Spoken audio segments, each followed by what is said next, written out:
Life is full of irony. As a child, you think you are special, and then you spend the rest of your life realizing how ordinary you really are. Of course, there are people who never get this message. These are the ones who live their whole lives like smug idiots. In a way, I envy this ignorance.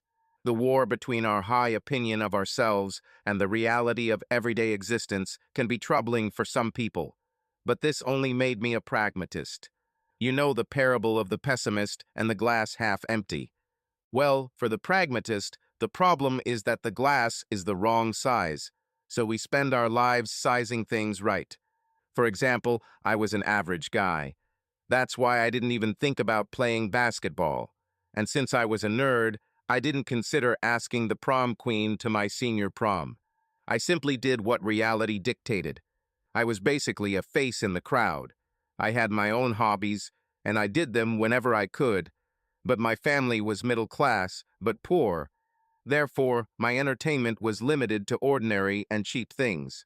I accepted it. The only thing that set me apart was my academic ability. I might not be Einstein, but I could play him on TV.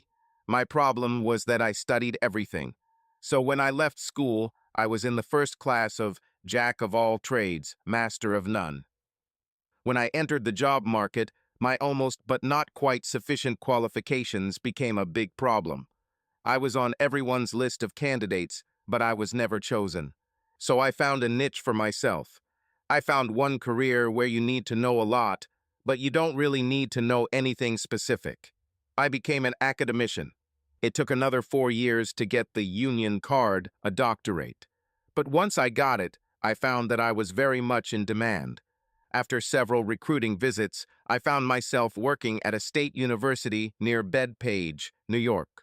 Bethpage would be a classic Long Island town if it weren't for the fact that Leroy Grumman founded a small company there to build cats for the Navy. The last of this famous series, Tomcat, was discontinued in 1991, but the spirit of heaven still hovers in secluded corners. So it wasn't like moving to Sleepy Hollow.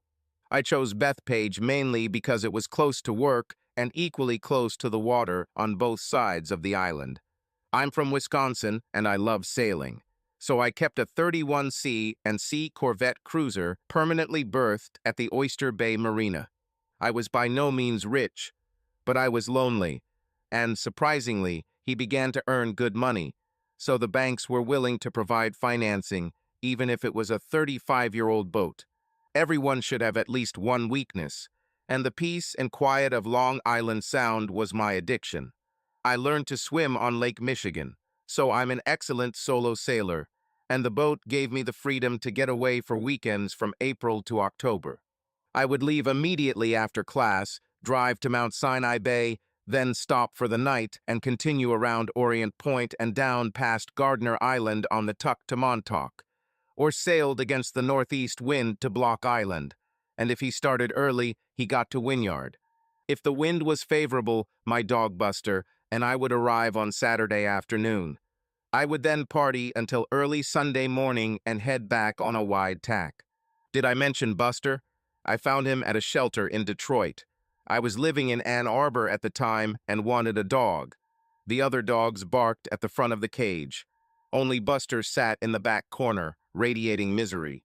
He was the biggest, ugliest, and scariest animal in the shelter, and he knew for sure that no one would want him. I couldn't resist. My heart sank with pity for this big guy. Adopting Buster taught me one lesson about God's creatures. It's the soul that matters, not the appearance. There is no sweeter and kinder creature in the world than my dog. He just looks like he got shaved by a grizzly bear. At first, he didn't accept the boat. He was a street dog from Detroit, after all. But he went anyway because he is my friend, and friends do this for each other. Now he's a little more naval than Admiral Halsey. He sits on the bow, with his ears flapping in the wind like flags on a clipper ship, and he makes a memorable figure. However, with the exception of my occasional visits to seaside bars, my social life was what you would expect in a place like Bethpage None. I could go to town, or further up the island to trendier places like the Hamptons, but I was too shy to stand out in a New York dance club. and I was nowhere near rich or polished enough to fit into the Southampton social scene. Apparently, I had a whole campus full of maturing co-eds, and I was only 8 to 10 years older than most of them. But there is an invisible line between teacher and student that I was not about to cross. It's a matter of respect. It's hard to teach people if you also have sex with some of them, and at best, the teaching staff was a dubious prospect. Most academic women were married, and those who weren't, as a rule, were either ugly, gay, or not interested in shaving. Sometimes they were both. Plus, if your relationship with your coworker goes south, thanks to an open-ended contract, you'll have to deal with her for the next 50 years. That's why I preferred safety. So I survived on random city folk and whoever I could find in the local social clubs. I wasn't into bridge or discussing books, but that's what I was doomed to do. Of course, the single women who attended such events were a bit ephemeral, to say the least. And being a red-blooded American male, I quickly learned what it meant to respect my boundaries. And then one late August day, everything changed. A year ago, I received a permanent contract and was promoted to the next step. It was a nice jump in status and salary, and I was only 32 years old. I was at one of those terrible faculty meetings, sipping cheap sherry. We welcomed new employees to what could be called a common room in a modern academic building. The predominant theme was linoleum rather than thick carpets and mahogany. I looked out the window, dying of boredom, and then I heard a warm Australian accent. "It's certainly miserable here, isn't it?" I turned my head and looked at her. She was relatively short, with dark brown hair and what could be considered a strong build. She had a pretty, but not beautiful face with large brown eyes and an upturned nose. But her lips caught my attention. She had a wide, sensual mouth with perfectly contoured lips. Movie stars pay a fortune for lips like these.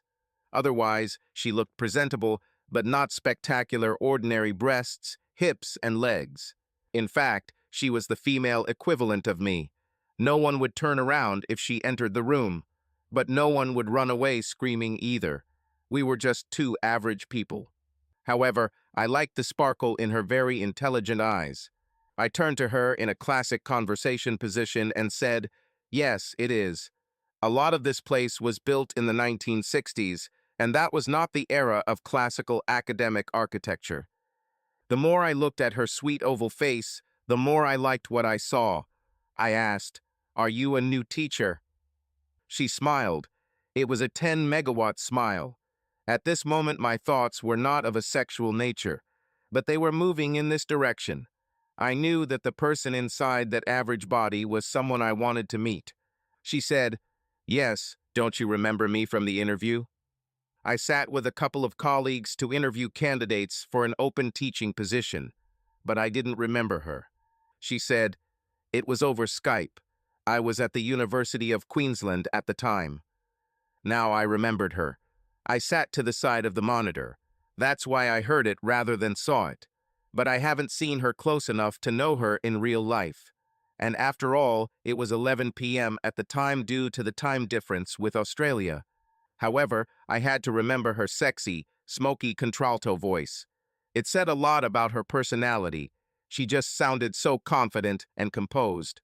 I also knew her biography, and one thing I was sure of was that she was brilliant. Her publications were better than mine, although she was younger, and she has already established herself at a global university. So I asked the stereotypical question, "What is a smart girl like you doing in a place like this?" I mean, Farmingdale isn't exactly Cambridge, Massachusetts. She smiled a little shyly and said, "I wanted to try something new, preferably on the other side of the world." I didn't insist. I said, "Well then, let me show you one of the many fine establishments in the area. It will completely make you forget the nightlife in a backwater place like Brisbane." This was said with an ironic wink, as Brisbane is like Miami Beach in Australia. She grabbed my hand, spilling my sherry in the process, and said, "Let's go, mate." She sounded like Crocodile Dundee. Do they really say that? She's Australian, so naturally she drank beer. It was Friday, and Mr. Barry's was busy. We found a semi-quiet place in the back. Nobody noticed us. But of course, there was nothing remarkable about us other than the fact that we were both clearly very interested in each other. I placed 22 ounces of Brickhouse 21 Club in front of her. She took a long sip, wiped her mouth on her sleeve, and said, "Damn, this is good." Then she burped politely. What a woman! I was in love. The more we talked, the more I was drawn to her captivating eyes. He was a very smart man, but she had a woman's mind, not a man's. My nerd friends love to have a charade where we joke over beer. I hesitate to use the word infantile, but if the shoe fits, wear it. On the other hand, Zoe made insightful and funny observations about the local fauna. I realized that she was trying to understand the local culture, but her humorous take on her new world was a breath of fresh air. I also felt a subconscious feeling that she was evaluating me. It was as if she was walking around and inspecting me like a horse she was about to buy. I didn't have to think about it. She was a completely put-together woman with a sweet face and a cute little body whose company I increasingly wanted to be in. She definitely wasn't a sex bomb, and talking to her did not evoke thoughts of sweaty nights of passion. Instead, it evoked the comfortable and intimate feelings of camaraderie, the joy of friendly banter, and the intimacy you would want in a life partner. In short, she was the kind of person you want to be with for a long time. From the very beginning of our relationship, we finish each other's sentences. We were so in sync. I wish I could tell you that we came back to my place and had sex. But fantasy rarely happens for most guys, and this definitely shouldn't have happened between me and Zoe. However, that evening marked the beginning of a relationship that worked from the start. We just wanted to be together. It was like fate. I asked Zoe on our first official date 2 days after we met. I wanted to show her the boat since my house was not a girl's den. I lived in one of those old blue-collar houses that were built around the Grumman plant. It was 1,800 square feet of World War II nostalgia, but Buster and I called it home. I bought it as repossessed property. There were many of these as work moved to other parts of the country.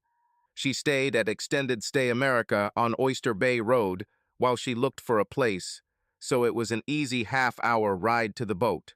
I drove up to her hotel. She was already waiting for me in the hall. There was pure joy on her face, on mine too, but for a different reason. It was hot and sunny for late August, so she wore skimpy white shorts and a cute pink t-shirt that said, "Hello Kitty," and featured a pit bull with a bow next to her left ear like the Hello Kitty logo. It reflected her perfectly. She was definitely sassy. This was the first time I had seen her outside of a professional setting, and I was amazed by her muscular legs, her perfect toned thighs, and her ass. I didn't want to admit it, but she was every stereotype about Australian women. She's only 5'4", but under that t-shirt she looked strong and fit. She was not so much sexy as athletic. She was not Venus. She was a slender goddess of the hunt, like Diana. I probably held my gaze too long, appraising her, because she said with a certain amount of sarcasm, "Like what you see?" I gave her a theatrical grin and said, "Of course I like it." For this, I was lightly hit on the arm. But to be honest, I really enjoyed the view. Zoe definitely wasn't that sexy. I am a boy. I can't help but speculate about any woman and her abilities in bed. But the thought never crossed my mind with Zoe. She just didn't see herself that way. She saw herself as the best companion in the world. She was a woman with perfect empathy for the man she was with, and she was a genius at aligning herself with their interests. She chatted animatedly for the entire half hour. When we got to the boat, she was looking at the almost 40-foot mast in admiration. She's from Brisbane, so you'd think she'd be used to sailboats. But like I said, Zoe is a nerd, so she was much more at home in the library than at sea. However, she is clever, so she jumped on board like she was born there. I wanted to get to know her better. Don't spend all day on sail. But I took her out to Oyster Bay anyway, just to show the boat off before heading to my destination. I raised the sails and we walked around for a bit, just so she could experience it. My reasons were simple. I knew how ordinary I was, so I did what I hoped would make me special in her eyes. I also wanted to understand how comfortable she feels in real life. I knew she had a broad outlook, but relationships cannot be built only on ideas, so I wanted to test her a little to see how well she handles physical things. What I discovered was that her well-built little body was much more agile than mine, and she almost immediately began handling the ropes like a pro. She may have been small, but she was very strong and smart. As I expected, she was delighted with the experience. We walked past Lloyd's Point and stopped at the shores of the Park Comset. I got a small kayak and took us to shore. The park was nice and peaceful, and I planned to follow the walking trail until I found a good spot overlooking the bay. When we found such a place, I took off my backpack, laid out the blanket, and took out lunch. I also had good wine and 2 cheap glasses. She sat on the blanket and watched me prepare the feast. We clinked glasses, and I said, "Welcome to New York." She smiled with real affection and said, "Well, if the first week is any indication, I'll love it here. I'm tired of beating around the bush." There was one important question hanging in the air, begging to be asked. I said, "Why did you leave Brisbane? This is one of the most ideal places on earth, and the University of Queensland is much better than the one you're at now." She knew it was coming, and she didn't like it. I saw it in her eyes. She was lying on her side, facing me, leaning on one hand and holding a glass in the other. She set it down carefully. Then she pulled her legs up and wrapped her arms around her knees, turning towards the water. It was a classic defensive pose. She started. It was like a story. "Charlie and I grew up together in Wavell Heights. This is a suburb of Brisbane. We went to school together from childhood until college. Everyone thought we would get married." She made a face and said, "But Charlie was into rugby, not his studies. So while I went to university and got my PhD, he joined the Royal Australian Navy." A shadow appeared on her face. She said, "We were separated a lot, but I didn't care. I loved him."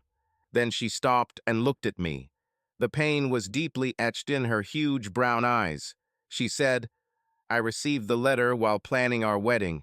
He said he was very sorry, but he got married. It was so much like Charlie to do something impulsive." She laughed bitterly and said, "He said that the girl he married was much better suited for him." I knew what he was talking about. He could never get over how smart I was. Then the tears started. She said through tears, "I was just devastated. I was useless to everyone, my students, colleagues, and even my family. I thought I knew him, and I couldn't believe that someone I trusted so much could do something so cold and callous." I said as sympathetically as I could, "This is terrible. I'm really sorry." I was not a master of human relations, but it seemed that nothing more could be said. I just sat there patting her on the back, but there was a part of me that wondered how damaged she was. I said, "If you're uncomfortable, we can stop. I don't want to hurt you anymore." She wiped her eyes and looked at me. She seemed to suddenly discover something. She said, "No, actually talking to you made me feel better. I haven't really talked to anyone about it since it happened." I asked, "How long ago was it?" She said, "I received the letter almost exactly a year ago. I started looking for an opportunity to leave Australia immediately after that. I'm only 29 and I wanted to make a complete break with the past. So I decided to start again in this quiet, peaceful place." I said, "Well, I for one am glad you're here." She looked at me lovingly and said, "And I'm glad you are here." Then she laughed and said, "I'm sorry for acting like a whiny woman." I said, "Hey, I'm your friend, and that's what friends are for." I hope to be much more than just a friend, but given Zoe's history, only time will tell. We cleaned everything up after the picnic and took a short walk along the scenic trails. We then returned to the boat and continued to Rocky Point, where we dropped anchor. We finished a bottle of wine while watching the sunset. It was already completely dark when I finished mooring. Zoe was a great boatswain. We drove back to her place in comfortable silence. The day was perfect.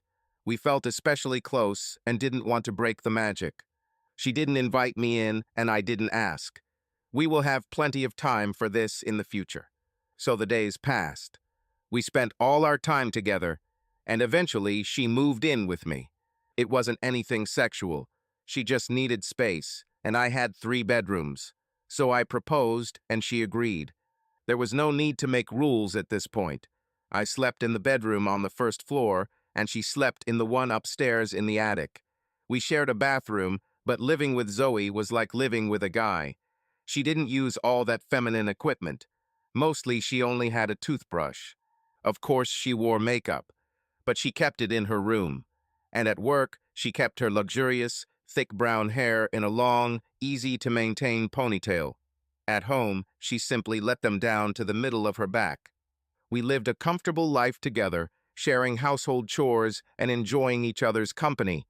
We went to different places during the work week and went sailing on the weekends.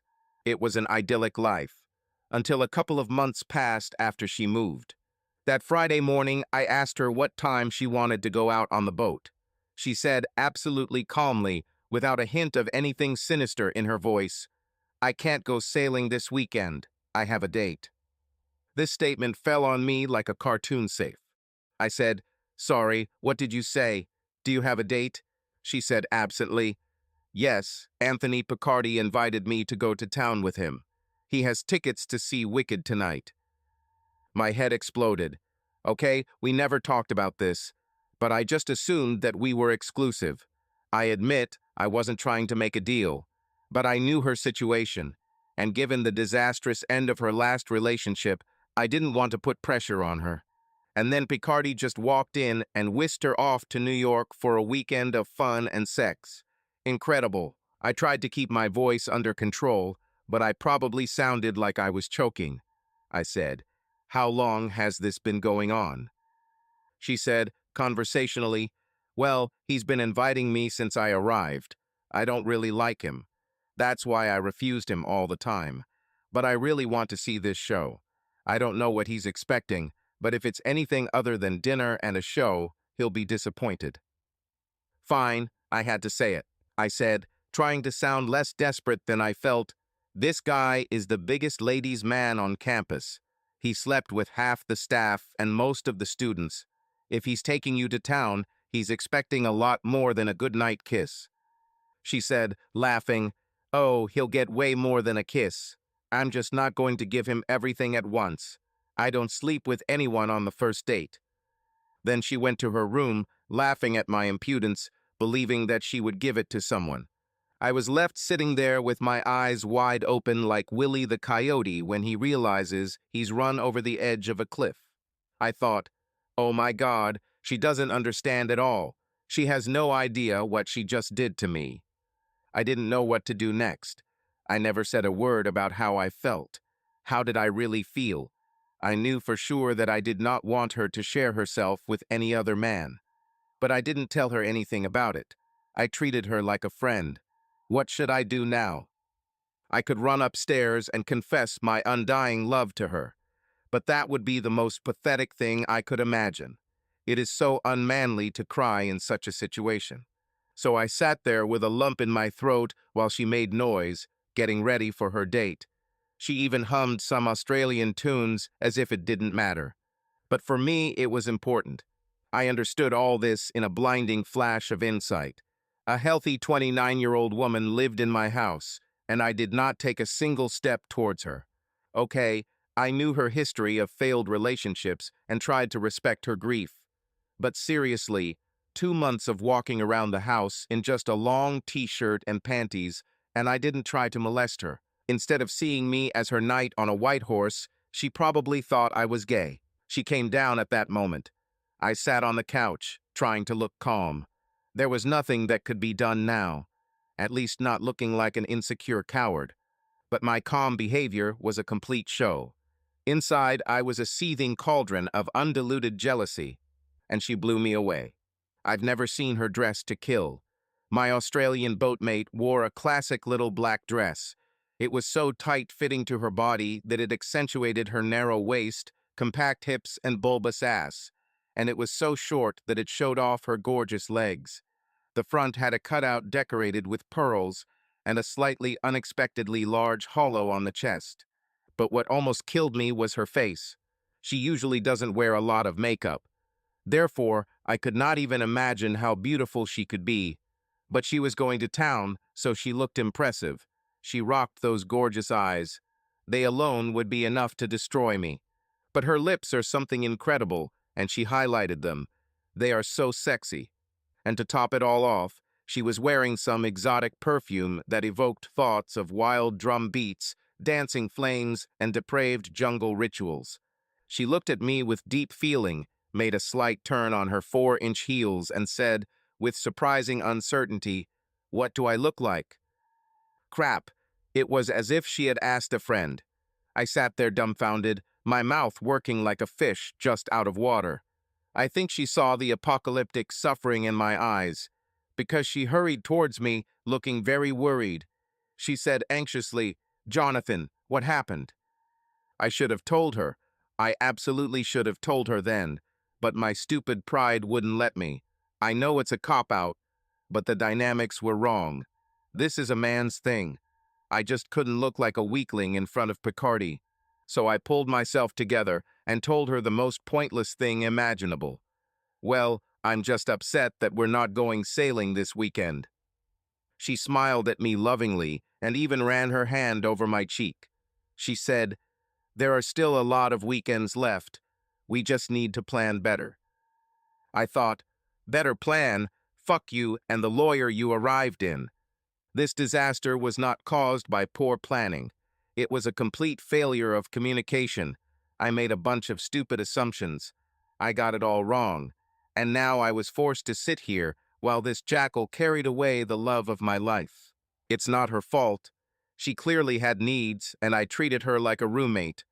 Well, she and was my roommate, but it was temporary until I got to her heart and her panties. What the hell? How stupid was that? This is not a damn Jane Austen novel. At that moment, the doorbell rang. She hurried to open the door, and there, in all his fat glory, stood Anthony Picardy.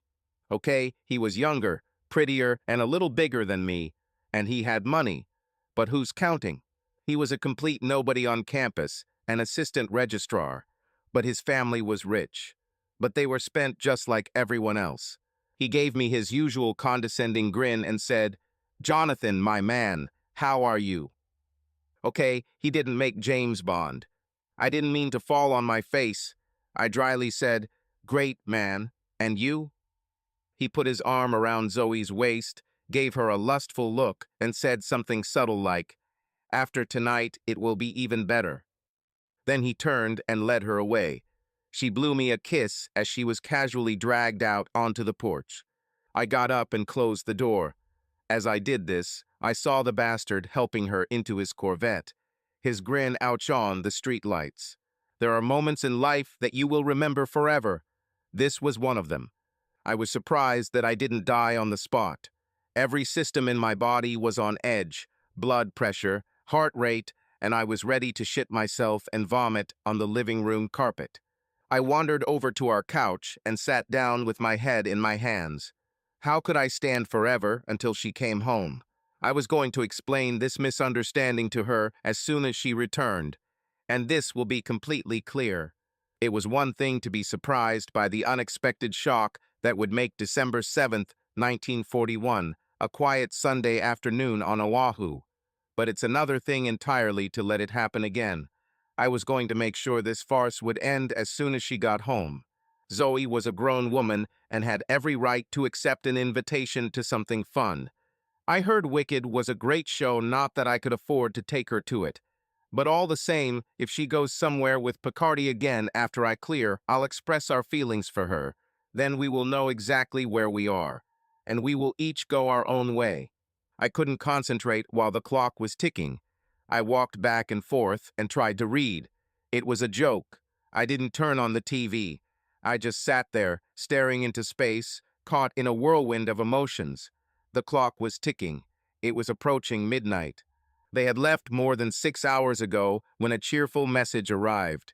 It read, "I'll stay in the city.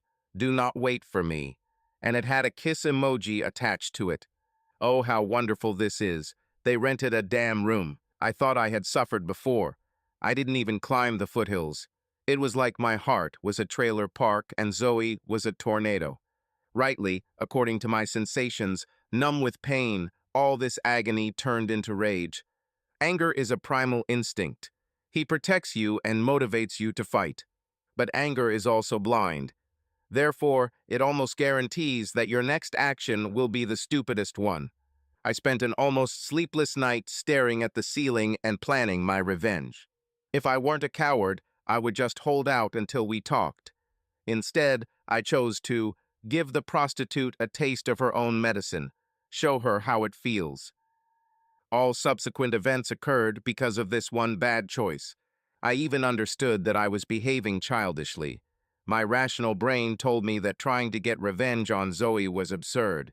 She acted like any normal attractive woman, even if her taste in men was a little questionable.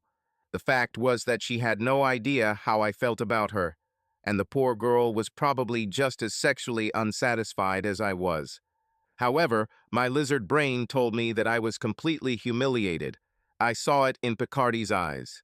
There is no need to point out how childish this idea was. Zoe has done nothing to disrespect me other than go on a date with that creep. Okay, the choice of gentleman left much to be desired. But he was also the only one who actually asked her out, unlike me. However, I still felt like I had to get my pride back. So at exactly 8:30 I picked up the phone, and he called Alice Withers. She is the dean's secretary, and Alice has already made it clear that she is ready to meet with me anytime and anywhere. I never thought to take her up on her offer. In my opinion, she was very stupid, and I was sure that I would get the best communication from Buster. But if my Zoe could spend a sweaty night in a Manhattan hotel with that womanizer, then I could put up with Alice for 24 hours. She was delighted. I said, "Alice, I was thinking about you, and I wanted to ask if you wanted to go on a sailboat to Port Jefferson and have some fun. Shall we come back on Sunday evening?" Port Jefferson is where the Connecticut ferry docks, and it has the kind of whimsical atmosphere that a girl like Alice would love. She squealed with joy and said, "What time will you pick me up? So much for playing hard to get." I said, "How about in an hour? Take something for the night." Okay, now I was in deep trouble, and he already began to doubt his decisions. But I went after her anyway. She lived in a cheap apartment complex in the north of the city. I knocked on her door, and she opened it as if she was waiting for me behind it. She was wearing a slightly tight t-shirt that hugged her huge breasts at least double D's, maybe more like M's or Z's. Her shorts were almost like panties. She put her arms around my neck and kissed me. This happened exactly 10 seconds into the date. God knows what will happen in the next 23 hours, 59 minutes, and 50 seconds. I carefully pulled away and said, "Wow, are you ready?" She giggled and said, "Ready for anything, big boy." The meaning of this statement was clear. The voice in my head, and I think it's my mom, slapped her forehead and said, "Oh my God, this is such a bad idea." But I was gallant to the point of madness, so I took Alice and her rolling suitcase and headed out to the boat. Unlike Alice, Zoe travels with a fabric backpack. Alice chatted all the way about things she read on the internet. This is her version of being informed. It was the usual celebrity bullshit that I can't stand. We followed the sound, and Alice went into the cabin to change into a swimsuit. I use this term loosely because she walked out wearing something that consisted of two small squares. The whole thing was held on by strings that looked like dental floss and which threatened to break due to the movement of her massive breasts. It was quite a performance. She asked cheerfully, "Can I sunbathe?" I said, "Of course, just spread the blanket over the bow." I thought, thank God I won't have to talk to her. She carefully walked along the side of the cabin and onto the foredeck, spread out a towel, and lay down on it. She then removed what could be considered her top. We had good wind, and I supplemented it with motors, so we were sailing at almost 12 knots. This cut the usual 4-hour journey down to 3. Around 2 o'clock in the afternoon, I received a call. I had just rounded Old Field Point and was heading down the narrow peninsula to the entrance to Port Jefferson Harbor. A cheerful Australian voice said, "I'm home, where are you?" I answered just as cheerfully, "I'm on a boat, just like I said. I'll be back tomorrow." At this moment, Alice, who has not a single bone of tact, asked loudly, "Who is it, Jonathan?" There was a long pause at the other end of the line. Zoe then said with a broken voice, "Is there a woman with you?" I replied with deliberate nonchalance, "Yes, I didn't want to go out alone, and Alice Withers volunteered to go with me. We're just going to have fun in Port Jeff, and we'll be back as soon as possible tomorrow." Zoe knew I was with the female equivalent of her date last night. I realized what I was doing. Actually, I planned it this way. But as it turned out, instead of experiencing great pleasure, as I thought, it was simply killing me. You could hear a pin drop on the other end of the line. Zoe then said with a broken voice, "Well, have fun," and I heard the start of a quiet sob as she hung up. We moored at the public docks at the bottom of Port Jefferson Harbor and walked up Main Street to a few dance clubs nearby. It was evening, and everything began to come to life. Alice was again wearing a t-shirt and short shorts. The local predatory community showed interest in her. I thought I felt terrible before, but now I was devastated. Alice was completely unaware, of course. I ordered a pitcher of beer, and we sat down at a table. She immediately started dancing on the spot. She looked at me questioningly. I said, "I don't dance." She was trying to get me on the dance floor when some guy who looked like a ferry worker from Bridgeport came up and asked her out. She looked at me and I said, "Please." For the next 3.5 hours, Alice drank and danced with her partners. A group of 4 strong guys poured her drinks. I watched her get drunker and more promiscuous as the evening went on. As I sat there, all I felt was emptiness. Zoe went on a date. I've moved to a new level. I didn't think this was the end of the match, and I didn't expect a blowback. Meanwhile, Alice disappeared. I didn't care who she might be with, but I felt responsible, so I went to look for her. A voice in my head, perhaps it was my mother, shook its head in disgust and said, "You're such a damn noble, arrogant fool." I approached the battered Chevrolet van, remaining in the shadows. Eventually, I found Alice with 4 men. I'm not a hero, but I brought her here, so I had to do something. I wasn't going to get into a fight with 4 strong workers for the sake of Alice's dubious honor. But I could call 911 from the old bar phone and report a disturbance in the parking lot.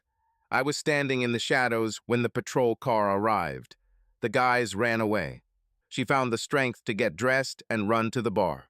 She wasn't as drunk as I thought. I intercepted her before she reached the back door. I led her around to the side of the building and straight down the street to the boat.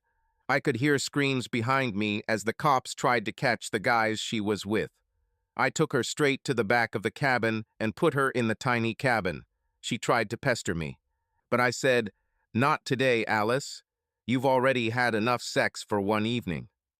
She must have felt the delayed effects of the alcohol, because she fell into the bed and then she immediately started snoring. All in all, this could have been the strangest night of my life. It was midnight, but sleep was the last thing on my mind. Alice was pushing me away. I was completely fed up with revenge, and I wanted to talk to Zoe. Night sailing on Long Island Sound can be dangerous, especially with the shoals, reefs, and ocean shipping traffic from New York. But I needed to get home. I had to get my life back, for both better and worse. And it starts with a conversation I was going to have with Zoe. I untied the boat and motored toward Oyster Bay. The panorama of stars overhead and the peace and quiet of the Sound began to bring me into perspective. It's really no one's fault. Couples need the strength and confidence of human intimacy to cope with life's challenges. And Zoe is by far the best friend and companion you could ever imagine. But intimacy is a binary state, and psychological intimacy is only one dimension. The other half is sexual intimacy. Usually, the physical part comes first. I mean, guys don't sit at a bar nudging each other and saying, "Look at that girl's personality." Their interests are much more down to earth and aimed a little below the belt. Therefore, most relationships begin with the physical side and then move into more complex, long-term emotions such as love and respect. The problem was that Zoe and I immediately hit it off. We almost instantly became as close as two people can be, and that instant chemistry was what threw me off. Our rapport would usually lead to something carnal. I mean, I'm a guy, for God's sake, but I knew Zoe's story, and he just assumed that she was fragile. I didn't want to lose her, so I played it safe. As it turns out, this was an incredibly stupid strategy. Any idiot should have realized that a woman as attractive as Zoe wouldn't sit on a shelf while I tried to be a knight. But I was too damn naive, or perhaps too arrogant, to realize it. And as a result, at dawn I walked past Center Island to my pier, not knowing what awaited me at home. The logical scenario was to find them both at breakfast, looking tired. Maybe I deserve it, because it was I who took extreme measures. I was angry at Zoe for letting the dirty lady's man get the better of her, but I never thought they would do anything other than regular sex. Bringing Alice Withers anywhere was like announcing that you were going to do the dirtiest things that even Caligula would envy. Alice was actually a very good and efficient secretary during the day, but she was legendary for what she did and who she did it with after work. Zoe knew this. Damn it, the entire NASA district knew this, and I was ashamed. Not because I betrayed Zoe. This was a different kind of pain. I was ashamed to have joined the legion of men who became Alice's legend, even if I never touched her. Speaking of Alice, she was snoring when I started the boat. God help me, I really thought about it. She is a beautiful woman with an insane body. But I also knew where it would lead, and I didn't want to catch something contagious. After all, she had just had sex with 4 strong men. Instead, I tried to wake her up. This required ingenuity. She was really, really sound asleep. I shook her shoulder, saying, "Alice, wake up." All I got from her was loud snoring. Her mouth opened, and she fell asleep again, with a small string of saliva running down her cheek. I dragged her across the cot so I could reach her hands and lift her to her feet. I thought she would probably wake up if I put her on her feet. Bad idea. She was as limp as the famous wet noodles. She woke up, returning to reality. I was ready to take her home. She said, "Wow, that was amazing, baby." I wondered what she thought we had done. She was probably half asleep most of the time. Maybe she just assumed I had sex with her. She said, "Let me get cleaned up and changed, and I'll be with you, lover." The last word made me want to run away. I went out onto the aft deck, closing the hatch, and I seriously considered going back down for the day. I knew Alice would be more than happy to oblige, but I was thinking about what awaits me with Zoya. I imagined Zoe having sex with the bastard. This picture caused a bolt of jealousy in me, and that's enough got cold so I can focus on what needs to be done. Alice came out 20 minutes later, almost normally dressed. She was wearing a slightly tight t-shirt, but given the huge contrast between her chest and her huge breasts, I could understand how difficult it would be to find something suitable. She completed the outfit with very tight jeans. All the way Alice chatted about what a wonderful time she had and what a wonderful lover I was. I didn't know if she was really that stupid or if she was playing with me. I never officially touched this bitch, and the highlight of her trip was sex in a rusty old van. Maybe this is what Alice thought was fun. I dropped her off at the door. She wanted me to come in, but I said I had things I absolutely had to do at home. I didn't lie. I needed to talk to Zoe right now. She looked disappointed, but her last words gave me chills. She said, "We have to do this again soon, lover." I put on a polite face and said, "I'll call you." I hoped that the campus was large enough that I could hide until this very blow healed. I approached my house with anxiety. The red Picardy Corvette was not parked in the driveway, which was a good sign. I almost hoped Zoe wouldn't be home. I didn't sleep for almost 2 days. And to put it mildly, I was not in the best shape, so I wanted to get some sleep. But if she was home, I needed to work things out for better or worse. I stopped at the door and gathered my courage to open it. I took a deep breath, turned the knob, and entered my house. Zoe lay on the couch with a rope wrapped around her strong little body, and Buster slept peacefully on the floor next to her. Her thick brown hair was a mess. Her face looked gaunt, and her sleeping posture was far from relaxed.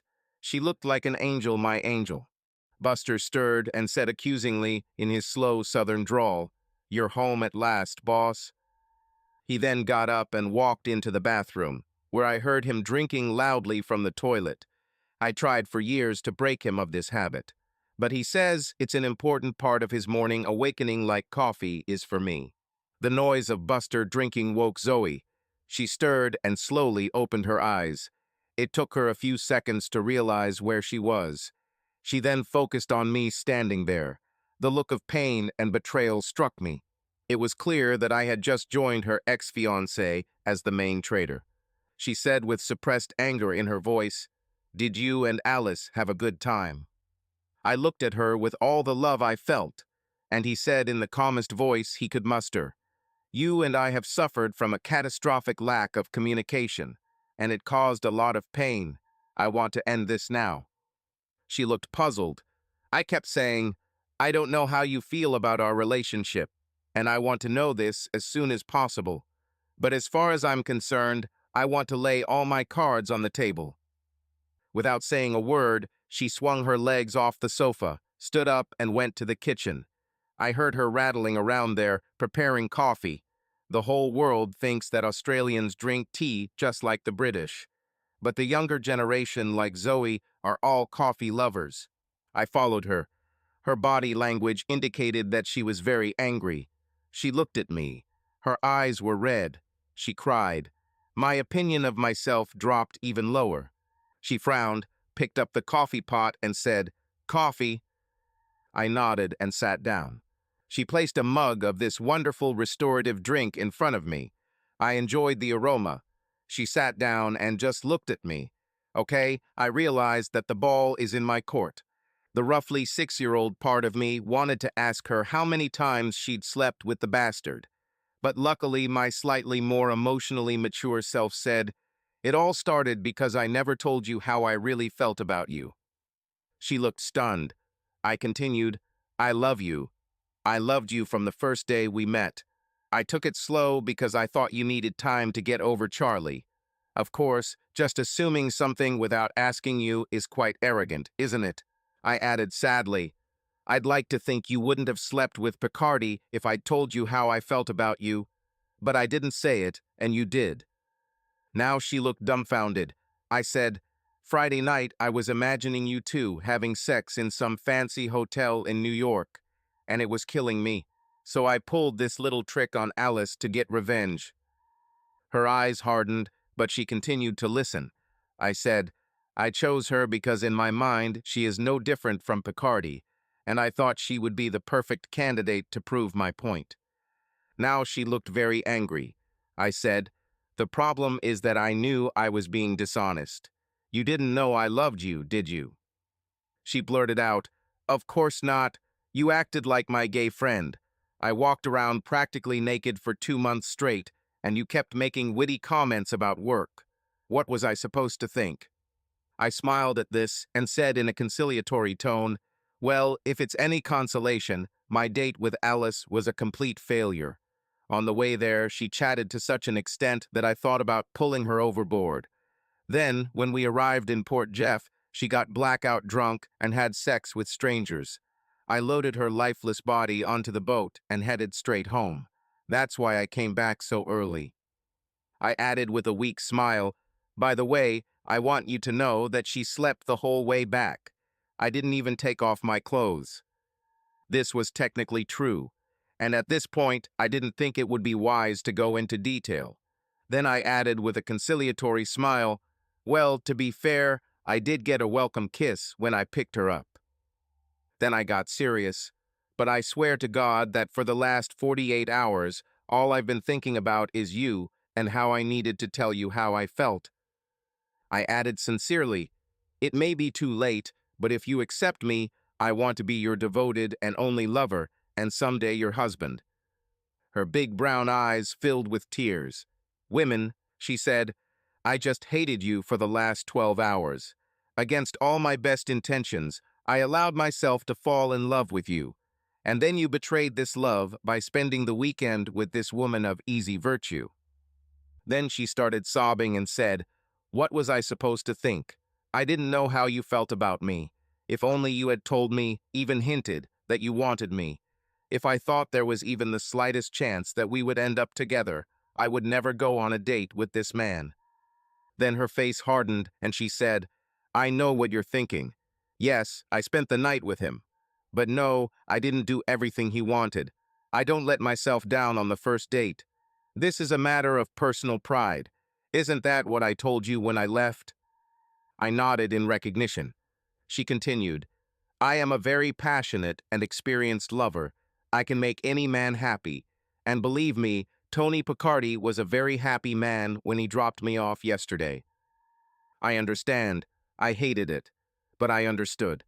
But the fact remained, it didn't really matter. We made no promises to each other except the unspoken ones.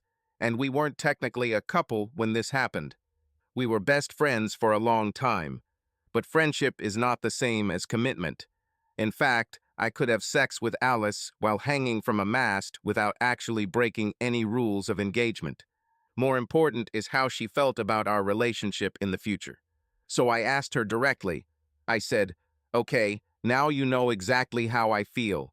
I want to have an exclusive relationship with you, and someday be your husband, rejecting all others when you are ready. If this is not what you want, we will part on better terms, because I can't survive another day off like this." I added, "However, if you want me as much as I want you, I need to hear it from you. Are we heading towards marriage, or are we going our separate ways?" In response, she gave me the most intense look I've ever seen from a woman. She silently stood up and walked towards the bedroom on the first floor. She shed her robe along the way. She had a nice little body. I stood there stunned, and as usual, he did nothing. This has been my problem all this time with Zoe. So she stepped forward, smiling with feminine confidence. My brain finally turned on. We made love. She opened one cheerful eye and said with wry humor, "In case you haven't realized, I think we're on our way to marriage." This broke the ice. We spent the whole day making love. Meanwhile, we talked, laughed, and ate Chinese takeout. Then she looked at me lovingly and said, "I thought I had lost the joy of giving myself completely to someone." Then she thought for a moment and said, "Until today. But now I know the secret. I have to feel completely betrayed and in love before I can let myself go. And I have to thank you for helping me understand this." This answered my other question. She wasn't lying about Friday night. I mentally breathed a sigh of relief. Unfortunately, it was a little premature. We were two people in love when we went to class on Monday morning. By Monday afternoon, we were exchanging shots across the demilitarized zone. I don't know exactly when she got her story, but I know when I got mine. Zoe taught a 3-hour lab on Cisco on Monday. I only had a 2-hour lecture, so I usually met her in the student union. So I was sitting in Starbucks when Picardy walked in. He looked more smug and confident than ever. He noticed me, gave me his most arrogant grin, and headed towards my table. I was preparing for what I knew would be an unpleasant encounter. I turned off the laptop, closed the screen, and looked at him with what I hoped was neutral interest on my face, rather than the disgust I was feeling. He was completely full of himself. He looked me over with his usual grin and said, "I needed to come and tell you what a great time I had having sex with your roommate." He began to tell the dirty details of their evening. He then chuckled and said, "By the way, just so you know, I plan to connect with her again next Friday. But this time, maybe we can go straight to my place. I know she'll want to jump right into what makes her happy." Then he delivered the killing blow. "It must be hard to live with someone so hot who won't let you have sex with her. You stink." With that, he gave me one last grin, stood up and walked towards the barista. This completely threw me off track. I just sat there frozen. I'm not aggressive, but I swear I would have gone for that bastard. Only the enormous burden of suffering that he had just dumped on me pinned me to the chair. My rational mind was sure he was trolling me. I knew from day one that he hated me. I was a rising star among teachers, and he was carrying papers in the registration office. I mean, a man doesn't start out in life planning to become a highly skilled secretary. But what raised my blood pressure was his absolute confidence. Nobody says that unless there is at least some fire underneath the smoke. The problem was that Zoe had given me her solemn promise that he would never touch her in that way. So what did she do? We made no commitments to each other. Consequently, at that moment, she had not violated any moral boundaries with the possible exception of the rules of good taste. I still didn't know how I would react if Zoe told me that she let that creep actually have sex with her. I knew from personal experience that this was part of her arsenal, but the story Picardy told me just didn't ring true. This person was simply not the Zoe I knew. So I was a mass of confused emotions when Zoe showed up. She was wearing one of those tartan wrap skirts that preppy girls love, a classic navy blue quarter-zip sweater with the obligatory cotton shirt underneath, bare feet and knee-high socks. She was great. With her thick brown hair in a short ponytail and her perfectly oval face, I knew I had a rare gem, one that I didn't want to lose, although I thought about killing her. She quickly approached me with fire in her eyes. I thought, what the hell is this? She stood in front of me, seething with anger. Through clenched teeth, she said, "We have to talk now, mister," and she walked away in the direction of the parking lot. We arrived on campus in the same car. So when she walked past me in my car, I knew my world had turned upside down. I called a taxi. Long Island is not a city, so it took a while. When I entered the house, she was packing the last of her things into her old Land Rover Defender. At the same time, she cried bitterly. I thought that I was the one who was supposed to be evil, not her. But she seemed completely beside herself with rage. I stood and watched as she stuffed the last things in. I said with less irritation than I felt, "I'm here. Let's talk." She turned to me and began to openly sob, covering her face with her hands. I was completely puzzled. Why did I feel as if it was my fault? I was deceived, not her. I went into the house. Buster met me looking concerned. I said, "I don't know what's going on, buddy. The whole floor is like that." At that moment, she walked past me and headed towards the kitchen table. I followed her slowly. I had a sudden thought. It seemed like every 24 hours we were going from crap to luxury and back again, sitting in the same two chairs. I looked at her in bewilderment. She said, "Alice specifically looked for me as soon as I arrived on campus. So, what do you have to say in your defense now, you bastard?" She used Australian pronunciation. I think it has a little more meaning in their language. I was stunned. I said, "So Alice was looking for you, and what?" This should have calmed me down if Zoe's behavior hadn't been so strange. But her behavior began to scare me. She slammed her hand on the table and said, "She told me about all the sex you had at her house, and on the boat it was a list of debauchery. Seriously? You were supposed to have sex with her and then come back and do the same to me?" And she began to sob loudly. Okay, I got it, to some extent. Alice went out of her way to weave a story for Zoe. This was probably a preemptive attack aimed at knocking Zoe out of the game. And it seemed that Alice had achieved success, exceeding all her expectations. I actually didn't think this bitch was that smart. I was damn angry. I didn't need this shitty circus, especially after what Picardy just said to me. Sometimes I feel like God is using me as his personal punching bag. I said with extreme bitterness, "Trust me, if I had known how much fun you had with Picardy that night, I would not have made love to you." She looked stunned. Not guilty, just completely puzzled.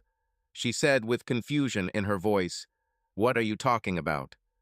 I continued, "The only thing I did to Alice was drag her naked body out of the cot on Sunday morning after she had fallen asleep there the night before."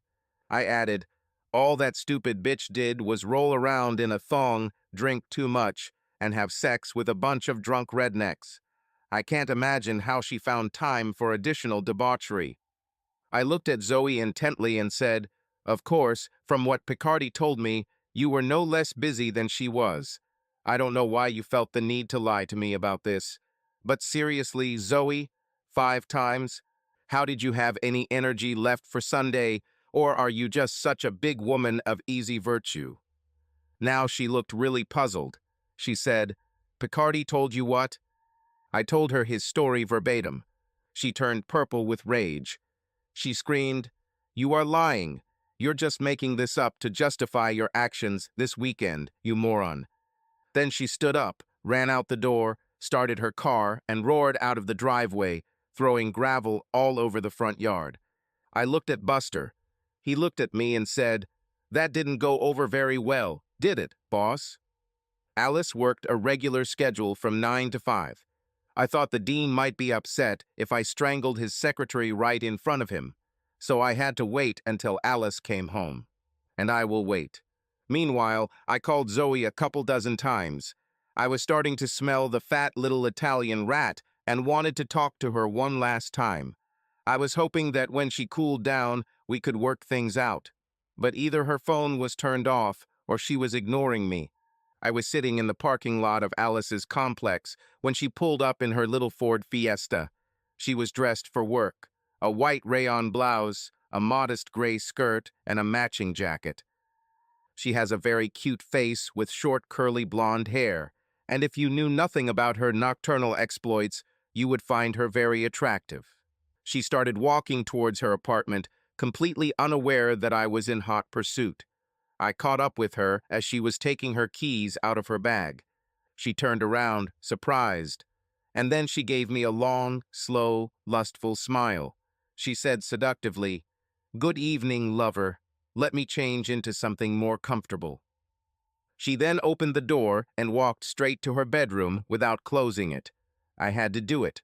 Apparently, more comfortable meant a robe, and nothing else. It was obvious from the way everything moved underneath him. I was sitting on her couch when she returned. She gave me a very hot look and sat down next to me. I had a plan. I knew the prospect of sex would force Alice to blab, so I looked into her very lustful eyes and said in a flirtatious tone, "Who told you to talk to Zoe?" She answered without the slightest hesitation, "Of course, Tony Picardy." It was as if Alice and I were in on a little joke together. I playfully shook my finger at her and said, "You little wretch, why did Tony ask you to do something so bad?" She liked how events unfolded. She became mischievous and said, "He came right after you dropped me off. He asked how our weekend was." A haze crossed her face as she said, "I told him we didn't really do anything except flirt a little at the end. I told him I thought you might like men." Then she said quite artlessly, "He explained why you are so reserved. He told me about your roommate and how bossy she is. And he said you and I would be a perfect match if I just cut her out of your life." Oh, that's what he said, right? She continued, not noticing my reaction. There was anger in her voice. "I know what these academic women are like. They think they're smarter than everyone else. They don't respect anyone. They have to control everything." I understand. Most of the women on the teaching staff looked down on Alice. It was because of her appearance and her reputation. Alice hid her indignation, but it must have hurt her. Then she perked up. "Tony said I should do you a big favor and tell your bitchy roommate what a great time we had this weekend." She smiled slyly. "He told me to make something up, and the juicier the better." She giggled cheerfully. "So I told your bitchy neighbor." She squealed joyfully. "And look, it worked. The way your neighbor reacted, I'm sure she's gone forever." She was really mad. I thought, incredible. He should be hanged for taking advantage of the naive. It was obvious that both Zoe and I had been set up, and I was going to return everything with interest and penalties. Meanwhile, Alice was looking at me with the most lustful look, as if in her mind the next logical step was to the bedroom. After all, I wasn't mad at her. I wanted to kill Picardy, but she was innocent. Or as innocent as a stupid prostitute like her could be. I almost felt sorry for her. I looked at her sadly and said, Picardy lied to you, Alice. Zoe and I have been together as a couple for several months now. But he wants to get Zoe into bed. He must know she has betrayal issues. So he used your fake story to piss her off enough to make her leave and possibly to him. Alice looked dumbfounded. She said with amazement in her voice, but he told me she was a bitch. Why did you take me on your boat, then, if you two were together? I smiled at her kindly. She thought that all she had to do was kiss enough frogs, and she would get a fairy tale ending. Therefore, she was ready to sleep with anyone in pants. Oh, I knew she really enjoyed the process. I was a direct witness to this. But oddly enough, you didn't have to dig very deep to see that there was a certain childlike naivety about Alice. She was just simple-minded. If she were thin and plain, people would ignore her rather than use her. But because of her appearance, people used her for their own purposes. I said as sympathetically as possible. It was a misunderstanding. Zoe and I worked it out after I returned. I'm sorry, Alice. We really had a good time. But Zoe is the woman of my life. Alice looked devastated. She began to sob. I said, What happened? She said, I've never felt this way about a man. I thought, oh damn, she's falling in love with me. My instinct to have sex or run was to throw my hands up and run screaming into the parking lot. Instead, chivalrous to a fault, I told her that any man would be happy to have her as his wife. I didn't add that to do this, he would need to pick up an indestructible chastity belt. Then I said that I had a lecture to prepare for, so I have to go. She said hopefully, will you come back? I looked at her sitting there with that gorgeous body. I thought, if Zoe doesn't come to her senses, maybe I'll come back. Alice may be stupid, but at least she doesn't have any bats in her tower. So I said, we'll see. But at that moment, I had more important things to do. I kind of suspected where Zoe might have gone. She needed somewhere to sleep, and there was only one other option, so I went to Picardy's house. His place overlooked the golf club at Bethpage Park. The word artsy comes to mind. He earned a third of what I earn, but as I said, his family had money. Zoe was unloading the last of the boxes from her Land Rover. Picardy must have been in the house. I went to her. She said, "Get out, you bastard. I never want to see you again." I spread my hands in a placating gesture and said, "I just came from Alice." Doe, stupid start. Zoya dropped the box, picked out a shoe, and threw it at me. She said furiously, "How many times have you had sex with her today, you bastard?" I had a desire to put her over my knee, but I controlled my anger and said as calmly as possible, "She told me that everything she told you was a lie." Zoe looked puzzled. I paused for dramatic effect and said, "And guess who convinced her to do it?" She reacted strangely, like she didn't want to hear what I had to say. I said placatingly, "Can't we call a truce and discuss this? You should at least know the truth." The ass appeared at that moment. He was his usual arrogant self, but perhaps he overheard the latter parts of our conversation, because he was full of bravado. He screamed, "Get off my property, or I'll call the police." I said, "Seriously, dude, this is a public sidewalk." Then I turned to Zoe and said, "Picardy tricked you. Just give me a minute to explain. Alice will confirm all this. She won't lie anymore. She'll tell you what really happened." The idiot looked panicked. He shouted to Zoe, "Don't listen to him. He's just lying to justify his actions." Have I heard this somewhere before? I'm wondering when Zoe talked to this idiot. Probably right after he talked to me. Which reminds me, I said, "He's lying, right?" and repeated all his words that he told me about sex with Zoe. Zoya now looked at him, stunned, with understanding slowly emerging in her eyes. It was a classic trick question. Have you stopped beating your wife? If he said, I never had sex with her, which Zoe knew to be true, she wouldn't know he was a lying sack of shit anyway, but of course I would know. What if he said, "Oh, yes," several times? Zoya would have known that he was lying. The idiot tried to solve the problem without saying anything. He stood there, blazing with hatred. Finally, he said, "I won't comment on that." He wasn't very quick with resourceful answers, was he? It didn't even have a chance of success. Zoe looked confused and angry. She said, "Answer him, Tony. Did you tell Jonathan you had sex with me on Friday night?" He said reluctantly, "I may have hinted at something like that. It was for your own good, Zoe. You need to be with someone who has money and style, not this nerd." He stood in the doorway, arms outstretched, pleading. She screamed, "Ah, men." She pulled out a pair of shoes from the box to match the one she had thrown at me and threw them at the idiot.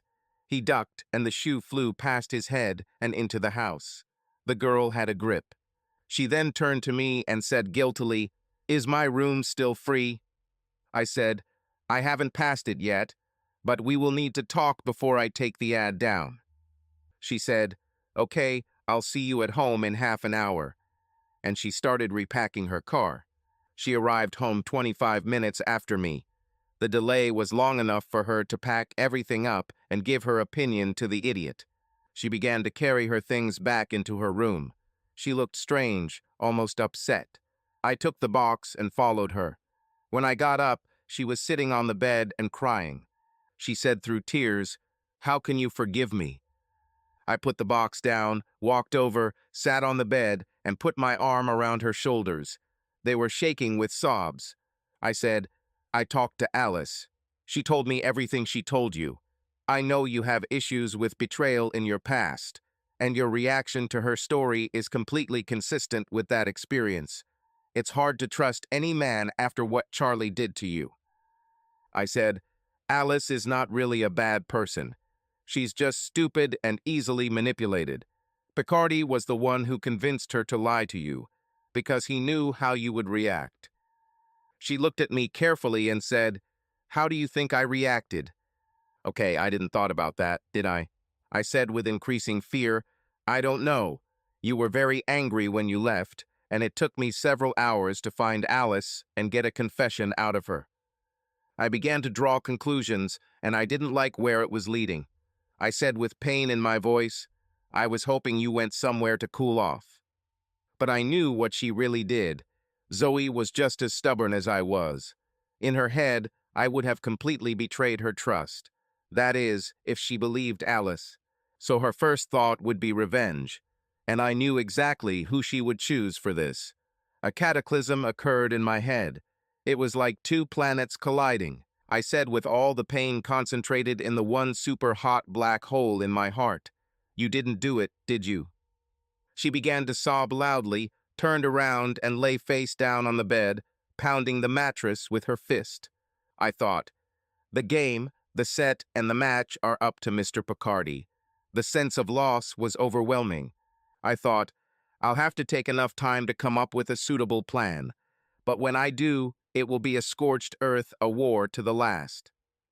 I slowly got out of bed and took the box. I tried to appear dignified as I walked outside to her car. I went back upstairs.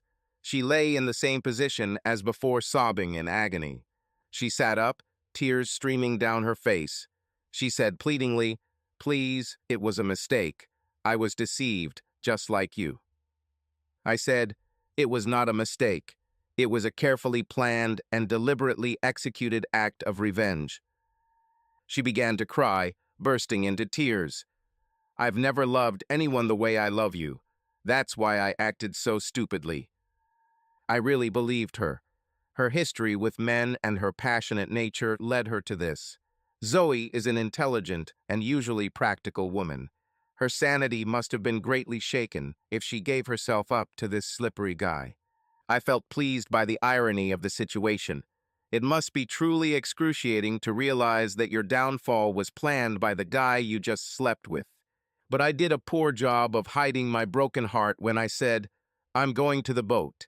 Please close the door when you leave." And I closed the door on the best thing that happened to me in my miserable, average life. I wasn't actually going on the boat. I had something much more satisfying planned revenge, so I went back to Alice. Yes, I know that she is a woman of easy virtue, but I wanted to start the game as soon as possible. Alice was the real reason for my suffering, and I wanted an advance for what she did to me. I didn't mean to offend her. Mostly, I wanted revenge. And knowing her, I was absolutely sure that the information would quickly reach Zoe. I hoped it would hurt her as much as it hurt me. She was delighted. She was still wearing the same robe. She opened the door with a smile. We had sex. She said, "Wow, lover, what was that?"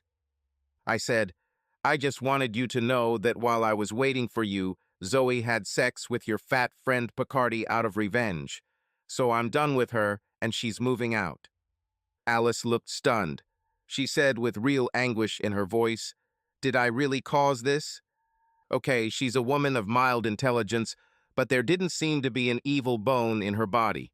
I said, perhaps a little cruelly, definitely yes. I put on pants and a t-shirt while saying this. She said, almost crying, "Is there anything I can do to make it up to you?" I said, "Probably not." As I turned to leave, she started crying. She sobbed, "Does this mean I'll never see you again?" As I walked out the door, I said, "It depends." I was done with romance, but that didn't mean I was done with sex. I knew I would be back for more. Zoe was not there when I returned. She left me a note. It said, "I've been a fool, and I'm yours if you can ever forgive me. I'll stay away from you, and please stay away from me. It just hurts too much."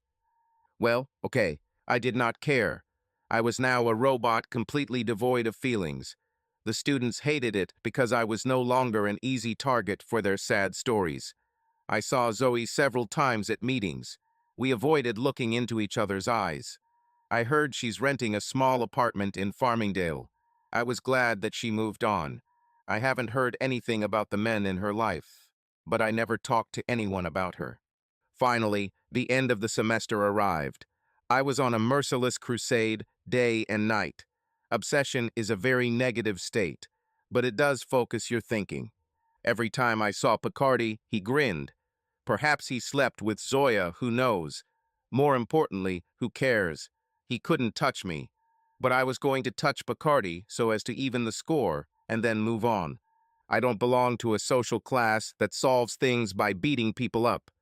This may be short-term gratification even if I were capable of it, and I might even avoid jail.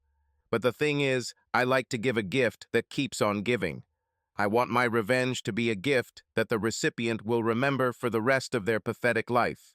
Alice was sitting at her table, looking formal and professional when I came to meet with the dean.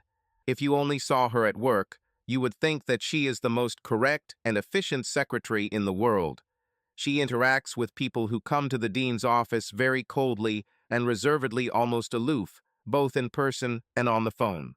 And sitting at her large secretarial desk with all the modern equipment, which she operated like a seasoned professional, she was an incredibly beautiful, almost magnetic woman. I heard that she was constantly harassed by all the men who passed by the office. But rumors say that she is an ice queen at work. There were also rumors that the dean was sleeping with her, which wasn't completely impossible given her specific tastes. But there has never been anything concrete to confirm this. I expected a friendly greeting since I had been with her most of the night before. But she smiled modestly and pointed to a chair. She said, "The dean will see you soon." Then, when the phone light came on, she stood up, straightened her skirt, and walked into his office. Even in a jacket and tight skirt, the view was stunning. I heard voices, and she came back looking primly. She said, "The dean will see you." The dean reminded me of a weasel, small, thin, almost sinuous, with a sharp nose and small, sparkling eyes. He said, "How can I help you, Jonathan?" The tone was tinged with boredom.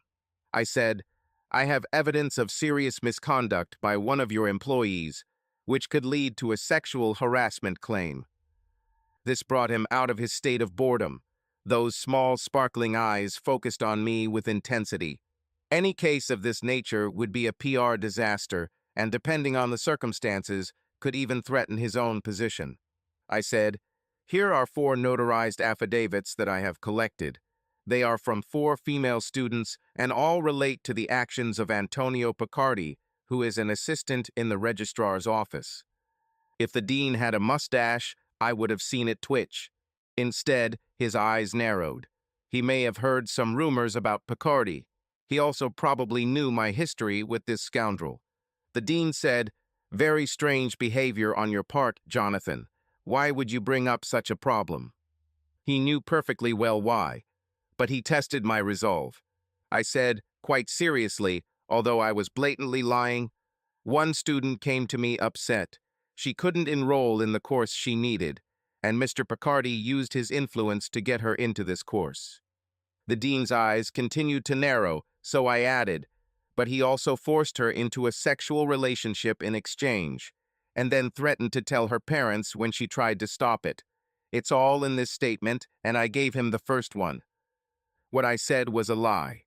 I worked hard to find the 4 students with whom Picardy had sex. I obtained their names through extensive use of the university's hearing network. Then I addressed each of them. They happily agreed to help. Apparently, Picardy was a real asshole to any woman he slept with. But more importantly, the female students might think that I was acting in an official capacity. I didn't deny it. I paid a lawyer to take statements from each of them. He smelled blood and was very, very thorough. Essentially, what I did was put the dean and the university between a rock and a hard place. The dean is the chief academic officer, but he is, in essence, just a bureaucrat. He might have known about these incidents, and he would have buried each of them if he had known. But now, the cat has been completely let out of the bag, so if he doesn't act, he will essentially be condoning sexual harassment. And no one in the modern academic world wants to have this stone hung on them. The dean glanced over the testimony. Then he looked at me with a certain amount of calculation. He tried to figure out what it would take to make this all go away. He said, "Well, Jonathan, that's very thorough. Commendable work on your part." In that politically correct world, he had to say this. He probably hated me because I set his chair on fire. But I didn't care. I was planning to leave anyway. I said, "I trust you are ready to do right by Mr. Picardy." I didn't have to state my demands, but I did it anyway. It just felt so good to say that. I said, "According to the sexual harassment policy approved by the Faculty Senate, there is no option other than immediate termination for cause, and the reason must be stated in any future recommendations." I had to add this. I wanted the dean to know that the group of overly narcissistic prima donnas who balance his power at the university would become aware of the situation. That is, if he doesn't do what I asked. And given the number of evil bitches in the leadership of this group, the last thing the dean wanted was to give them a reason. Moreover, he knew that I would take this step unless I got exactly what I wanted, that is, Picardy marching off campus and the door slammed shut on any future career he might have in the academic world. I understood that this would not cause financial harm to Picardy. He could always return to the family crime business. But being suddenly and unceremoniously kicked off campus would be a huge blow to his ego, especially if I was standing there gloating when it happened. The dean was clearly very angry with me. He said, "We'll have to have a hearing on this." I said, "You have a statement. If you want, I can have Bob Swift call you to discuss the consequences." He was the one who took the statements from the Picardy victims. This was the first time I had used the word sacrifice, and it had the intended effect on the dean. Swift was the most ferocious ambulance chaser in Nassau County, so using the words sacrifice and consequences in the same sentence as Swift conveyed the idea. I wanted Picardy destroyed with extreme prejudice, and I wanted it now. 2 hours later, I stood on the steps of the administration building as Picardy was escorted out by 3 security guards. He looked in my direction. I grinned maliciously, driven by all the contempt and hatred I felt for him. He robbed me of the love of my life, and now I was depriving him of his pathetic career. Matt, from my point of view, his expulsion did not even come close to settling the balance of accounts. But I'm a pragmatist, and I knew this was the best I could get. He started to turn towards me. At that moment, the guards on each side grabbed his arms and pulled him too hard towards the parking lot. I laughed mockingly as he was dragged away. I knew that my humble act of revenge had resulted in the sale of all my shares to the university administration, but it was worth it just to witness Picardy's humiliation, and in any case, it was time for me to move on. I've been throwing lines into the pond ever since Zoe wiped her way out of my life, and I was surprised how many places were interested. I eventually negotiated a transfer rank, position, and all to a university in Northwest Washington, D.C. They had a great school of international studies, and I could take the boat to a small marina on the Anacostia River. In short, it was perfect. But I had one serious problem. I liked Alice, and against every ounce of common sense, I wanted to take her with me. In the beginning, she was nothing more than a convenient solution to my own anger and betrayal issues. She made no demands. She was always happy to see me. She was betrayed, and she provided loving companionship whenever I wanted it. In short, she was Buster. But where Buster and her differed was her incredible body. Okay, Alice still wasn't a great conversationalist. But after we started hanging out, she stopped talking so much. I think she just did it because she was nervous. And watching her expand her worldview was like taking a child to the zoo. The time I spent visiting new places with Alice was like showing a smart and energetic child a brave new world. And Alice was perhaps more insatiable for experience than for sex. There was nothing new that did not cause surprise and squeals of delight. I also began to think that Alice might not be as stupid as I first thought. In fact, there were occasional flashes of pure brilliance in her words and actions that made me wonder if she was not so much stupid as immature. This perspective brought out the Henry Higgins in me. Alice was only 25. She was raised by a single mother who worked long hours as a waitress. As a result, Alice did not have much adult guidance as a child, and she had never been outside the Bethpage, Farmingdale area. She can be incredibly sophisticated in sexual matters, but she didn't have to open her mind too much to learn how to have sex. She clearly enjoyed sex a lot. But when I met her, it seemed to me that she used sex as a coin of peace.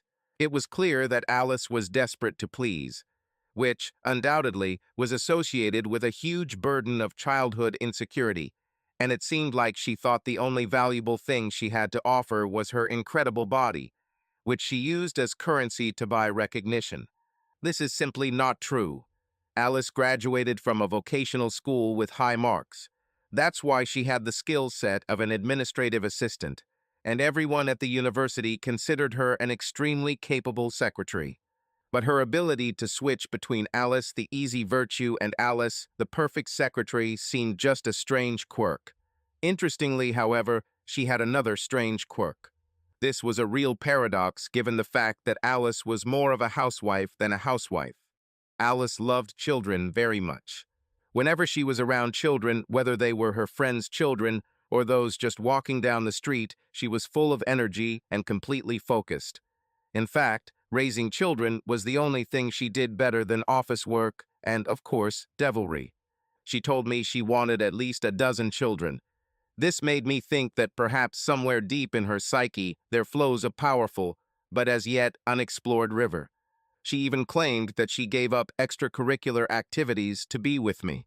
It was kind of naively sweet that she thought I didn't care who else she slept with.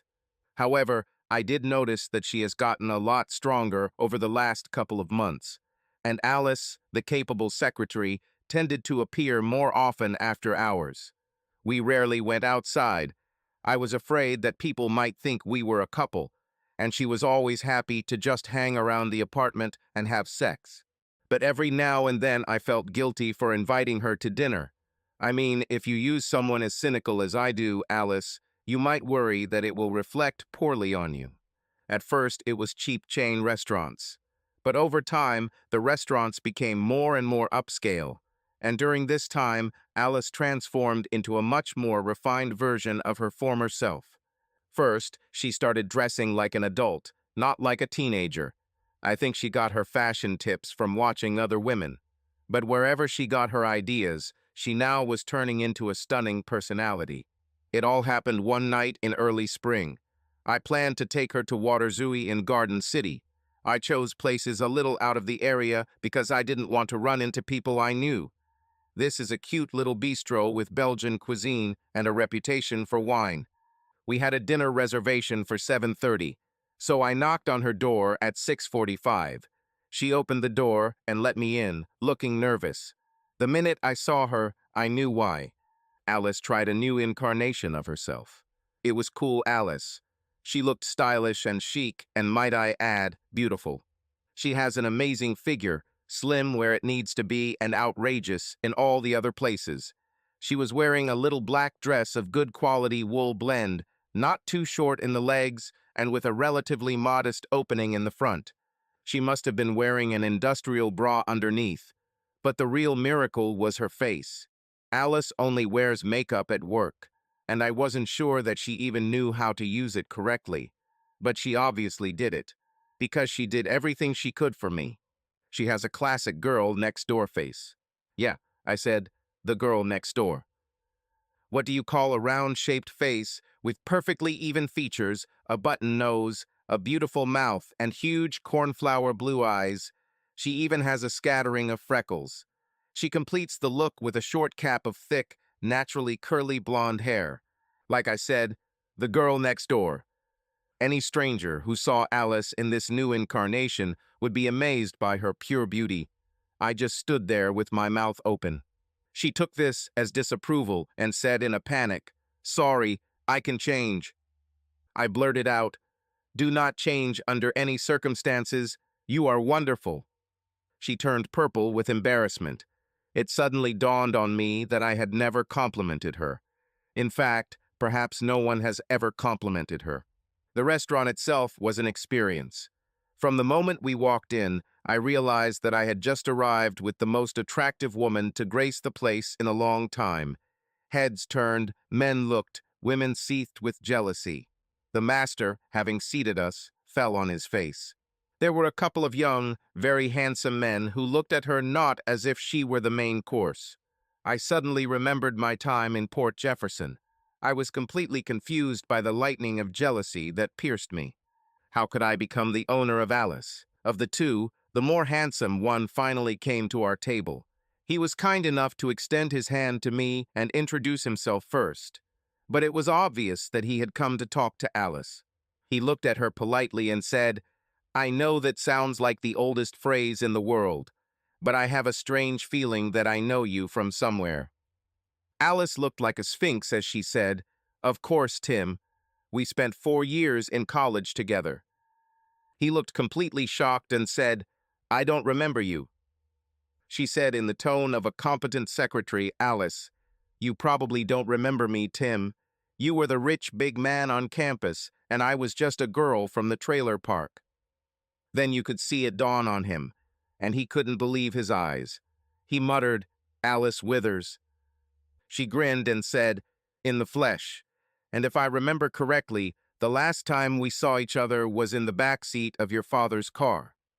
She dropped this bomb with complete aplomb. I thought to myself, is she really trying to take a piece away from this guy? Whatever it was, it worked. He blushed and quickly retreated back to his desk. He and his friend talked animatedly for a few seconds, and both turned their heads to look at Alice in surprise, who just sat there and looked serene and self-sufficient. She turned to me. We talked about her growing up the entire dinner. I never asked anything about her life. I realized with embarrassment that my complete lack of interest in her story was one of the many gestures of disrespect I had made towards her. So I said, "I really want to get to know you better. Tell me about your life." She was born and raised in a trailer, even double width. My father was in the Ministry of Internal Affairs from the very beginning. She claimed that she had a happy childhood, although her mother was hardly around. Alice grinned and said, "And when Mom was around, I got real sex education through those thin walls." And it gave me a much better understanding of why Alice defined all her social interactions in sexual terms. She said, I knew I would have to take up a profession if I was ever going to get out of there. So I worked really hard and went to secretarial school, and when I graduated, I got a job at the university. She finally added, "Of course, everyone I've ever worked for has wanted to have sex with me." She said it like it was standard business practice. She then continued, "At the end of the day, it was just sex. But I knew it was inappropriate. I learned this in my business ethics class at VOC school." I smiled at this. She must have said the same thing to every boss who ever tried to get her to do it. It was as if she were teaching a Sunday school lesson. Then perhaps for the first time I looked her straight in the eyes. She smiled her usual meaningless smile. But her big cornflower blue eyes studied me carefully, and shockingly, the intelligence there was insightful and focused. The person behind those eyes viewed me like a researcher observing a lab rat. And it dawned on me like an epiphany. She was playing me. Have you ever had those moments when what you just thought was true turned out to be completely different? In that split second, I realized that Alice was not brainless. She was completely and utterly wild. In general, I had to respect such a brilliant person. Even the sex was fake. She chose the perfect camouflage. No one took her seriously or respected her. And no one will ever suspect a poor, ignorant woman of easy virtue like Alice of treason. And therefore no one felt that she was manipulating them. Alice's beautiful body and slutty behavior allowed her to make every man do exactly what she wanted. And every woman was vulnerable because she was considered a brainless lightweight. I began to feel as if I was sitting at a table opposite a woman who was a little more calculating than Machiavelli himself. The only thing I knew for sure was that this man was dangerous, especially anyone who got in her way. It was probably the fact that she was starting to fall in love with me that gave me a glimpse behind the scenes. Perhaps no one had ever come this close before. And this led to the final realization. I was disgusted. I looked at her sincerely and said, "This is all nonsense, isn't it, Alice? You made it. For some reason, you separated me and Zoe. What was it?" The defense was restored. Poor and simple false Alice sat there and looked scared. She said with tears in her innocent childish eyes, "This is just mean. How could you say something like that? Why are you picking on me?" And one crystal tear rolled down her cheek and plopped onto the tablecloth. I looked with disgust and said, "Is it really Alice? Now I know. You organized every aspect of it. Even Picardy. Did you give him the idea to ask Zoe out on a date?" A shadow passed over her eyes. I hit her so suddenly that she didn't have time to go into full DEFCON 1. "I knew it," I said. "You realized that I would be devastated, and you correctly guessed that I would turn to you for revenge, right? If not, you've probably planned for contingencies." Cracks began to appear on its facade. A sly expression appeared on her face. It was like a fox contemplating a particularly delicious chicken. It was the scariest thing I've ever seen. I said, "That sex in the parking lot, he had to get my attention, right? You wanted to encourage me to think about sex with you. You showed me what it was like. A bloody, premeditated act on your part, isn't it?" She smiled slyly and drawled, "It worked, didn't it, love?" I continued, "And the crap you pulled on Zoe was your idea, not Picardy's. He just did it because he wanted to get Zoe into bed." Then I stopped and said, "Which of you two knew Zoe's story? It seems that Picardy is not smart enough to control subsequent events so skillfully." The real Alice began to emerge. Her face took on a strikingly powerful expression, almost inhuman. She hissed, Of course." She laughed dismissively and said, "I knew the stupid bitch's backstory as soon as she showed up on campus. It's funny what a sister would tell her sister if she's on the same page about men." She focused on me and said, "So I knew exactly what would happen if it seemed like you betrayed her." She grinned openly, adding, "Picardy is the dumbest moron I know." I said with admiration in my voice, "So we are sitting here at this moment in time because you brought us here. Why did you do this, Alice? What did you hope to get?" She said with a small laugh, "You, of course. You'll be the perfect husband. Smart, a good provider, hardworking, great in bed, and I want kids, lots of kids, and I think you'll be the best dad in the world. Everything was very carefully planned. I felt like a puppy in a window display. Alice saw me, thought I was cute, and bought me. What a fool I was. Have you ever felt like you dodged a bullet? It awakened something deep in my reptilian brain, and if we weren't sitting in a four-star restaurant, I probably would have had sex with her right there. Thinking about what I planned to offer her that night made me shiver. I was going to ask her to come with me to Washington. That was the whole point of the evening. Of course, then I thought that she was a mare and not the granddaughter of Cardinal Richelieu. The fact is that Alice was beautiful, incredibly sexy, and eager to please, perhaps a little unreliable in terms of fidelity, and of course, completely sociopathic. But it also offered many benefits to a man. I knew that she would ensure that all my sexual needs were satisfied. Plus, now I knew she could remove any inconvenient people from my life without leaving fingerprints. More importantly, I always wanted children, so the prospect of Alice and I with a house full of children was very appealing.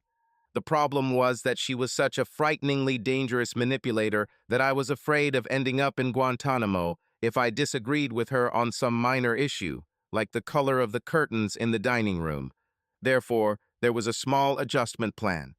When we returned to her place, I made a grand gesture, turning her to face me. I took both her hands and looked into her eyes with love. From the look on her face, I think she thought I was about to propose. Instead, I said, "I know I burned all my bridges at this university. It was worth it to get Picardy. But I graduated here, so I accepted a new position in Washington. I'm leaving at the end of next week." She shuddered with excitement. I said, drawing out the moment, "You've made my life very happy these past few months. I just want you to know that." She heard wedding bells. So I said with the sincerity of a Boy Scout, "And I will always be grateful to you for standing by me after the devastating loss of the love of my life. I will never forget you." Then I quickly kissed her forehead, turned and walked out the door. Behind me, I heard a painful sigh. All I could think about as I walked back to my car was, "I hope this gives you the happy ending you so carefully planned, you two-faced bitch." Zoya was sitting on a bench on the port side and drinking cold Yunling beer. I took us to the Potomac. She was the usual beautiful, energetic, and cheerful person.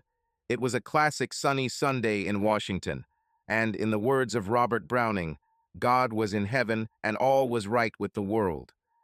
I showed up on Zoe's doorstep the next morning with a feeling of guilt. She was delighted. It was a pleasant surprise, considering I more or less ignored her completely and then spent the next 2 months having sex with her main rival. I'd call dueling pistols if I were her. But Zoe is better than me. We discussed everything over morning coffee. She didn't look shocked, but she is also much more insightful than me. No kidding.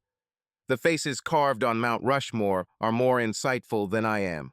She said that Alice immediately became her friend as soon as it became clear that Zoe and I were a couple, and this behavior seemed strange to her.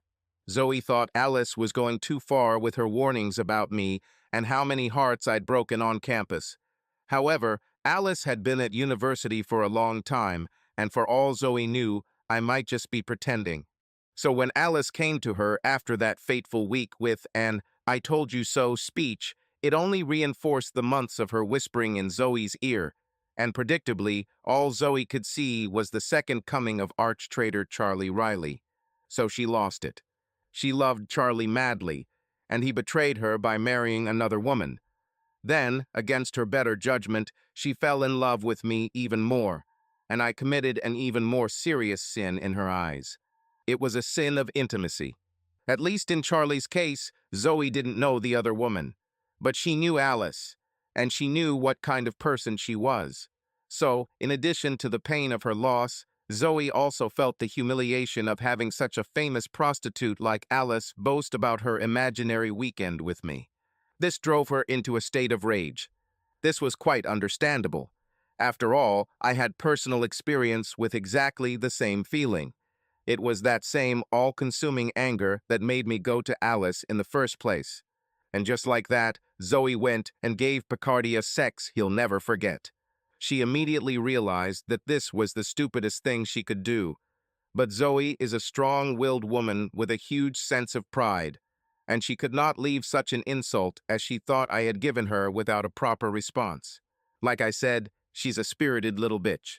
So two supposedly smart people managed to cram a lifetime of misunderstandings and bad decisions into 6 months, and we both suffered greatly from self-inflicted wound. In view of this, we both made a solemn promise. This cycle will end forever now and forever, and we agreed to love each other and only each other for the rest of our lives. I didn't ask what she had been doing in the 4 months since that fateful day.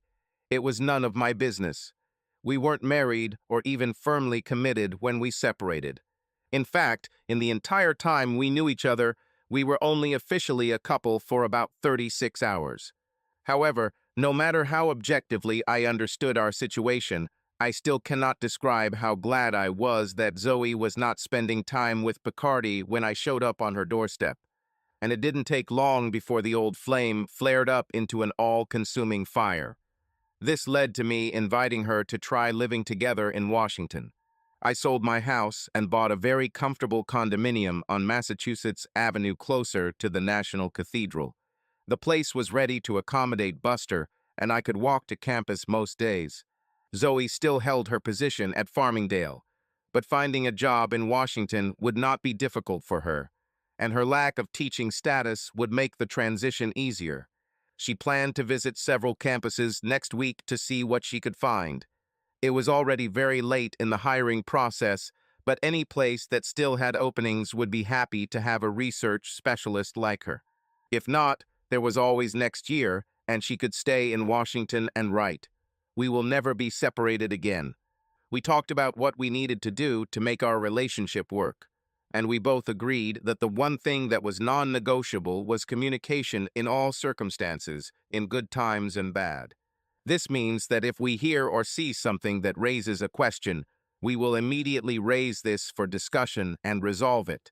There will be no mere assumptions and no secrets for the good of the other person. The misunderstanding was the lever that separated us, and we were both determined not to let any misunderstanding lead us down the path to destruction again. We were both guilty of this crime. We both suffered the consequences, and we were both smart enough to not let it happen again.